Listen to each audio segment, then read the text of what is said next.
Assalamualaikum warahmatullahi wabarakatuh. Selamat pagi ya, ini masih pagi karena masih di bawah jam 12. Pertama-tama saya ingin menyampaikan ya bahwa di sini ada pengumuman baru ya di KJRI Hongkong tentang update atau pendaftaran NIK melalui IKD atau KTP digital ya. Di sini yang saya kurang paham adalah apakah pendaftaran ini hanya diberlakukan untuk mereka yang belum memiliki NIK ataukah memang hanya update bagi yang sudah memiliki NIK tetapi mereka belum mempunyai kartu identitas secara fisik. Kemudian, apakah saya setuju atau tidak? Sebenarnya apakah ini solusi atau tidak? Saya sendiri tidak mampu untuk memberikan pernyataan bahwa itu menjadi satu solusi yang terbaik. Namun diakui atau tidak, negara kita memiliki ketertinggalan di dalam pendataan bagi warganya sendiri. Mengapa demikian? Dikarenakan terlalu banyaknya bagian-bagian yang mana yang harus kita datakan. Di antaranya, untuk data kependudukan jelas kita memang melalui Disdukcapil. Sementara karena terlalu banyaknya warga negara yang bermigrasi dan berpindah-pindah alamat, di sini tidak memudahkan bagi satu instansi untuk mendata warga negara Indonesia. Karena adanya warga negara Indonesia yang berdomisili di luar negeri, maka di situ ditumbuhkan atau dipastikan harus mempunyai SKPLN, yaitu surat keterangan pindah luar negeri. Di mana dengan adanya SKPLN, setiap WNI yang berada atau berdomisili di luar negeri melebihi dari 6 bulan, maka secara otomatis nomor induk kependudukan dinonaktifkan dari data Disdukcapil, tetapi mengacu kepada data Kementerian Luar Negeri yang diakses melalui portal WNI dan juga dari data keimigrasian di bawah Menkumham.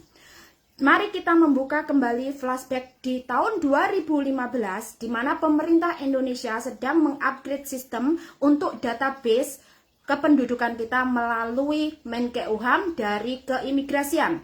Dari divisi keimigrasian, Menkumham menetapkan bahwa harus ada penetapan single identity number di mana melalui SIM-KIM yang dikonekkan dengan keimigrasian setiap divisi di kedutaan negara di luar negeri. Apa yang terjadi dengan adanya SIM-KIM? Ternyata pemerintah kita tidak memberikan antisipasi secara jelas bahwa di mana pendataan kependudukan mengalami banyak sekali ketidakselarasan. Di antaranya data kependudukan yang berada di Indonesia yaitu dari ranah RT, RW, desa, kecamatan di sini mengalami ketidakselarasan dengan data kependudukan yang tercantum di keimigrasian yang notabene di bawah Menkumham. Setelah dijalankan adanya SIM-KIM ternyata mengalami beberapa kendala. Di antaranya, mereka yang harus mengikuti data tersebut mengalami perubahan yang di luar negeri dan harus berurusan dengan hukum yang ada di luar negeri. Dan sudah kita pernah lalui sehingga kita memprotes untuk dihentikan yang sering kita sebut dengan koreksi data. Di mana akhirnya Menkumham menghentikan praktek dan teknis yang di luar negeri namun tidak di dalam negeri. Kenapa demikian? Karena faktanya harus diakui bahwa negara kita masih belum memiliki secara teknis untuk masalah pemisahan data internal dengan data internasional. Mengapa demikian? Seharusnya Menkumham juga mampu untuk mencari solusi bagaimana jika ternyata ada warga negara Indonesia diakui atau tidak sejak adanya migrasi ke luar negeri itu sudah lebih dari sekian 170.000 PMI atau warga negara yang bekerja di Hongkong, khususnya karena saya sedang berbicara di Hongkong, tidak menutup kemungkinan teman-teman ini memiliki perbedaan data. Di antaranya adalah data yang ada di Indonesia dengan data yang ada di luar negeri yang basically datanya berdasarkan identitas mereka adalah buku paspor. Dan di sini untuk merestore data seharusnya Menkumham dengan Kemenlu juga untuk bekerja sama bagaimana memfasilitasi agar warga negara ini mendapat perlindungan hukum secara jelas baik dari dalam negeri maupun dari luar negeri.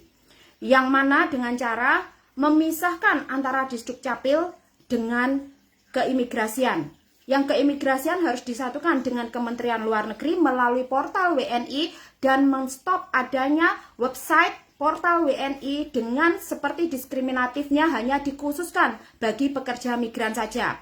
Yang notabene pekerja migran Indonesia atau pekerjaan domestic helper maupun pekerjaan di bawah formal adalah sekedar jenis pekerjaan atau status pekerjaan, bukan melainkan status identitas dari kewarganegaraan. Untuk menghindari hal ini diharapkan kepada pemerintah Indonesia, pemerintah pusat untuk segera melakukan evaluasi secara konstruksif solusi bagi pemilik data yang notabene mengalami perbedaan antara data yang ada di Indonesia dengan data paspor mereka.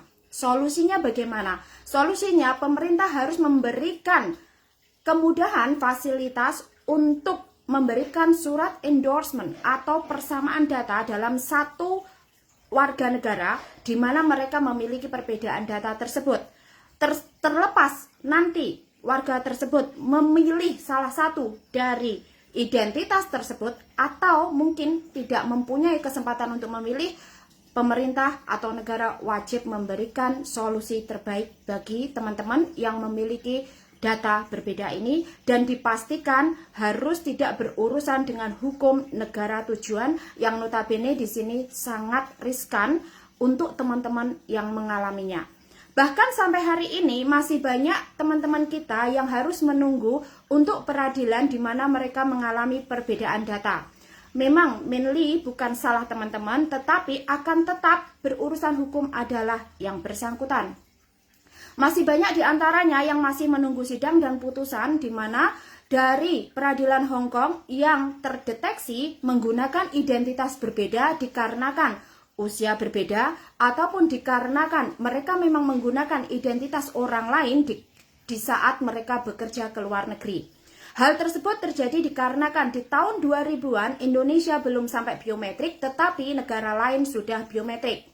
Tanpa disadari, pemerintah Indonesia tidak pernah mengevaluasi hal ini dan tidak mau turun lapangan untuk melakukan survei pendataan secara jelas. Lebih mengutamakan apa yang terjadi di media sosial dengan tanpa meminta beberapa pihak yang kompeten untuk memberikan point of view atau opini yang tepat sehingga memberikan win-win solution. Diharapkan kepada pemerintah maupun kepada Embassy maupun kepada KJRI Hong Kong untuk segera melakukan pertemuan ini terutama dengan Ditjen Keimigrasian yang ada di Indonesia yang sangat berhubungan dengan teman-teman yang kali ini masih banyak menunggu sidang dan belum jelas. Semoga apa yang saya sampaikan ini bisa diterima dan bagi teman-teman yang memang saat ini mau mendaftarkan IKD-nya harap untuk diteliti kembali.